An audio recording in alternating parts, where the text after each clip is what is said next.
The strangest part was not the explosion. It was the missing warning. In December 1944, along the northern shoulder of the German offensive in the Ardennes, assault troops moving toward Elsenborn Ridge met artillery fire that seemed to break one of the oldest rules of survival under shelling. The first rounds did not arrive as a warning. They arrived as a concentration. Shells burst overhead instead of only on impact. Men who had been trained to get low could still be reached by fragments driven downward from the air, and when the fire shifted, another concentration could appear somewhere else with startling speed. To a soldier on the receiving end, it could feel as if the American guns had no pause, no local limit, and almost no distance between being seen and being shelled. The question is why? The answer does not begin with a miraculous cannon. The standard American 105mm field howitzer was a capable weapon, but its barrel did not explain the experience. German artillery pieces were also capable. German gun crews were well trained. In some sectors, German formations could put substantial numbers of guns into the field. What the American Army had built was a way to connect guns, observers, maps, communications, and computation so that separate batteries could act like parts of one larger weapon. The decisive machine was partly invisible. It was a network. Before that network existed, massing artillery fire was slow for a simple reason. Every battery had its own problem to solve. A target had to be located. Range and direction had to be calculated. Corrections had to be made. If several batteries were going to fire together, their work had to be coordinated through a chain of people and procedures. That took time. And time is exactly what a battlefield target does not give you. A truck column turns off the road. Infantry disappear into tree cover. A gun changes position. A command post moves. A company that is exposed for 5 minutes may be invisible in 10. In the years between the World Wars, officers at the Field Artillery School at Fort Sill, Oklahoma, worked on that problem. The source identifies Major Carlos Brewer as one of the officers closely associated with the development of centralized fire direction. The concept was straightforward enough to sound almost administrative. Instead of asking each battery to solve the entire firing problem independently, put the calculations in a fire direction center, plot the gun positions, plot the target, use a common firing chart. Let the observer report what he sees and let the center translate that observation into firing data for the guns. That change moved the bottleneck. The observer no longer had to personally manage the technical work of every battery. He could locate a target, report corrections, and rely on the fire direction system to distribute the solution. More important, once the positions of multiple batteries were already known to the system, adding more guns to a mission became far easier than rebuilding the mission from the beginning. One battalion could fire, then several battalions could fire. If command relationships, range, communications, and ammunition allowed it, a much larger concentration could be assembled around the same target. The gun crews still loaded individual shells into individual weapons, but the decision-making above them was being reorganized so that the effect could be collective. By the late 1930s, according to the source account, the method had advanced to the point that a battalion could mass its guns on a target within minutes of a single observer's call. By 1941, the same logic had been pushed upward toward division artillery, where several battalions could be concentrated on one point. That scale matters because a division did not need to keep every gun permanently assigned to one patch of ground. The guns could remain in their own positions, supporting their own sectors, until a target justified concentration. Then the fire control system could temporarily make distant batteries behave as if they had been waiting for that one target all day. Once the mission ended, those batteries could return to other tasks. This was a different kind of economy. It did not save ammunition. Often it did the opposite. It saved time. It allowed the Army to borrow firepower from several places for a few violent minutes without physically moving the artillery that produced it. And because the computation was centralized, the burden of coordination did not rise in the same way the number of participating guns rose. More guns still meant more firing data, more communications, and more command decisions. But the system had been designed around that expansion, rather than treating it as an exceptional staff problem every time. That is the first reason American artillery felt different: responsiveness. The second reason was communications. A fire direction center is useless if it cannot hear the battlefield. American artillery units relied on radios, field telephones, wire networks, observers, liaison officers, maps, survey data, and headquarters that could pass target information quickly enough to matter. None of those pieces was glamorous by itself. Together they shortened the distance between observation and impact. A forward observer did not need to drag an artillery battalion physically closer to the target. He needed to connect the target to guns that were already in range. That distinction changed the meaning of concentration. In a more rigid system, a large artillery mission could become a scheduled event. Guns were assigned, ammunition was allocated, timetables were written, fires were coordinated around a plan. The American system was built to make planned fire effective too, but its great battlefield advantage appeared when something unexpected happened. A target that had not been placed on the morning schedule could still become the center of a large fire mission.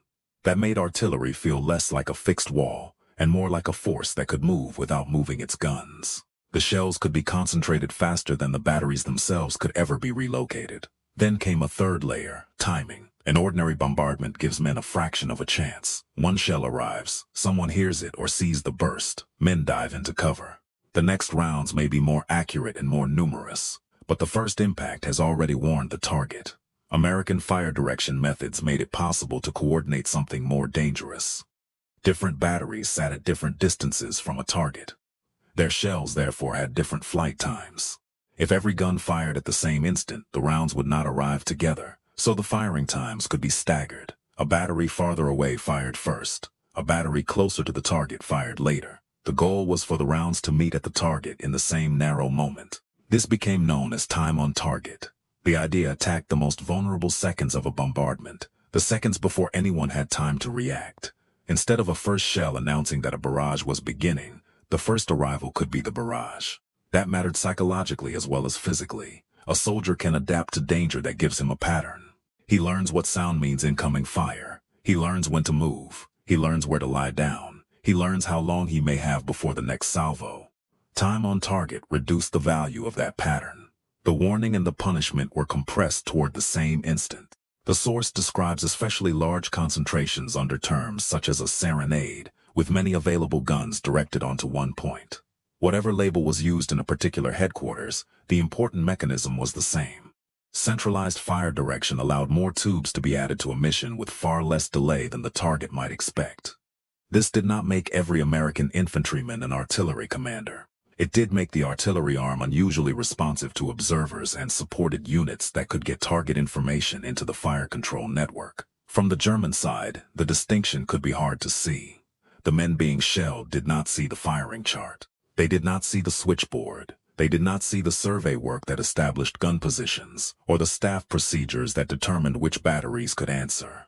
They saw only the result. A target appeared. Minutes later, shells from several directions could arrive together. By the winter of 1944, another technology added a new problem. For infantry, one of the basic protections against artillery fragmentation is geometry. A shell that detonates on or near the ground throws fragments through a particular pattern. Trenches, foxholes, folds in the earth, and simply getting low can reduce exposure.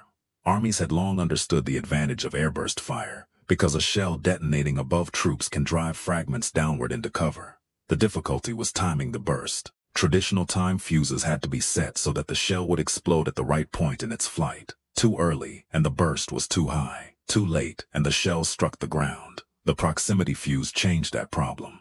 It used a small radio-based sensing system in the shell to detect the approach of the ground and trigger the detonation automatically near the target. For much of the war, the Allies tightly restricted the use of this technology over land because an unexploded fuse might be recovered and studied by the enemy.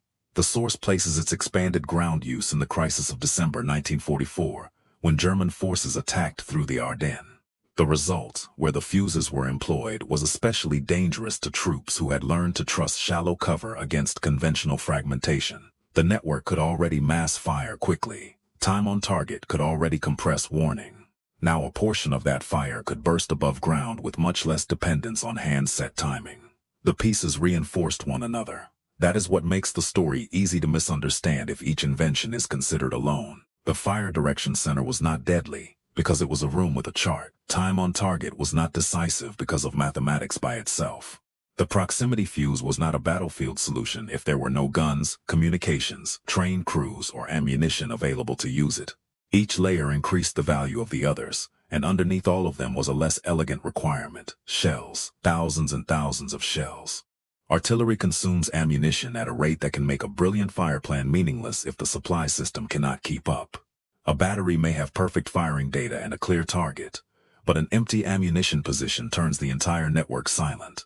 The United States had an enormous industrial base and a transatlantic logistics system capable of feeding the European campaign on a scale few armies could match. But the useful version of that statement needs a limitation. American ammunition was not infinite. By the autumn of 1944, the advance across France had stretched supply lines far beyond the Normandy beaches. Ammunition shortages and rationing affected American artillery. Some units were forced to limit expenditures. The system had to choose more carefully than it had earlier in the campaign. That limitation matters because it prevents the story from becoming a myth of effortless abundance. The advantage was relative, not magical. German artillery was fighting its own worsening supply crisis. Fuel shortages affected movement. Transport losses mattered. Horse-drawn logistics remained important and vulnerable. Ammunition could not always reach the front in the quantities commanders wanted. Allied air power made movement and resupply more difficult. Guns and trained crews lost in battle were increasingly difficult to replace. So even when American units felt constrained, German soldiers could still experience a severe imbalance. One side was rationing a system designed for responsive concentration. The other side was increasingly struggling to keep its artillery arms supplied, mobile, and intact. That contrast helps explain the memory of American fire as something that simply kept returning. It did not have to be literally continuous. It only had to arrive again and again at the moments when German troops exposed themselves. This is where the human experience of the system becomes important. A German soldier advancing through woods or across an opening did not need to understand American artillery doctrine to change his behavior. He only needed to learn the connection between observation and consequence. An aircraft overhead could mean someone was looking. Movement on a road could mean someone had reported a target. A cluster of men around a vehicle could become a fire mission. The more responsive artillery became, the more observation itself acquired power. That is one reason accounts from the German side often focused on the speed and weight of American artillery rather than on the technical characteristics of the gun. The source also describes prisoner interrogations and post-war assessments, in which German soldiers and officers repeatedly identified American artillery as one of the most effective arms they faced. Those assessments should be treated carefully without the underlying interrogation records in front of us. But the pattern fits the mechanism the battlefield reveals. A gun did not need to be individually superior if a larger number of available guns could be connected to a target faster.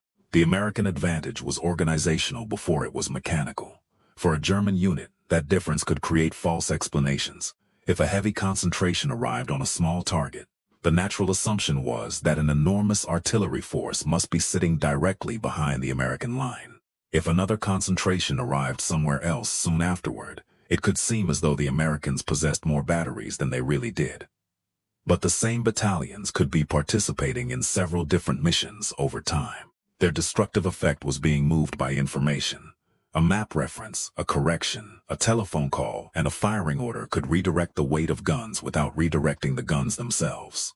That is also why the source's image of German soldiers imagining a radio in every American pocket is revealing even if taken as a battlefield impression rather than a literal fact.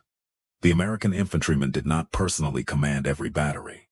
What mattered was that the supported unit had access to observers and communication channels that could reach artillery authority quickly enough for the distinction to feel meaningless to the enemy. That point reaches back to the interwar army.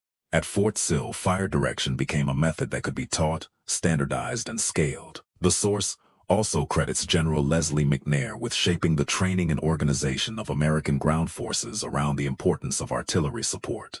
Whatever one thinks of every decision McNair made, the wider institution entered the war having invested heavily in the idea that firepower had to be coordinated, not merely possessed. That investment appeared on battlefields from North Africa to France and Belgium. At Elsenborn Ridge, the geography made the stakes unusually clear.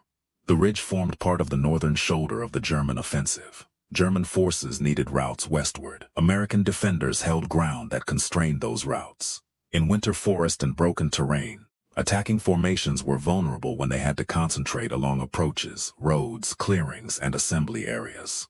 Artillery could exploit that vulnerability. A gun line far behind the infantry did not need to see the German column directly. Observers and communications carried the battlefield back to the fire direction centers. The centers converted reports into firing data. Batteries received commands. Shells traveled the final distance. The system turned separation into connection. The infantrymen on the ridge and the gun crew miles behind him were part of the same response. The source describes exceptionally heavy American artillery expenditure against German formations in this sector, including claims of more than 10,000 rounds in a day on the front of one division. Without independent verification here, the exact figure should be treated as a source claim, rather than a universal measure of the battle. The larger point is safer and more important. American artillery was able to concentrate heavy, repeated fires on the approaches to the ridge, and those fires contributed materially to stopping German attacks on the northern shoulder. That did not mean artillery fought alone. Infantry held positions, engineers shaped defenses and routes, communications had to survive, supply troops moved ammunition, forward observers exposed themselves to see targets, gun crews worked in cold conditions, commanders made choices about where limited shells mattered most. The artillery system was powerful, precisely because it connected those kinds of work. It converted information from the front into violence at distance, and the conversion could happen fast enough to influence a fight that was still unfolding.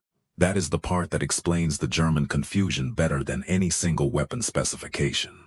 A soldier could examine a captured howitzer and understand it. He could measure the barrel. He could study the breech. He could count the ammunition. But the thing producing the battlefield effect was distributed across observation posts, radios, telephone wire, survey teams, maps, headquarters, firing charts, ammunition dumps, trucks, gun crews, and doctrine. There was no single object to capture that contained the answer. The weapon was the relationship between all of them. By the end of the war, American artillery had demonstrated what happens when an army treats information as part of firepower. The shells still had to be manufactured. The guns still had to be aimed. The crew still had to load it. The observers still had to find something worth shooting. The supply system still had limits. But when those elements were connected, many separate batteries could behave like one responsive instrument. That is why the fire at Elsenborn could feel larger than the number of guns alone would suggest. The German troops could see the explosions. What they could not see was the map table that had already connected them to every available gun in range.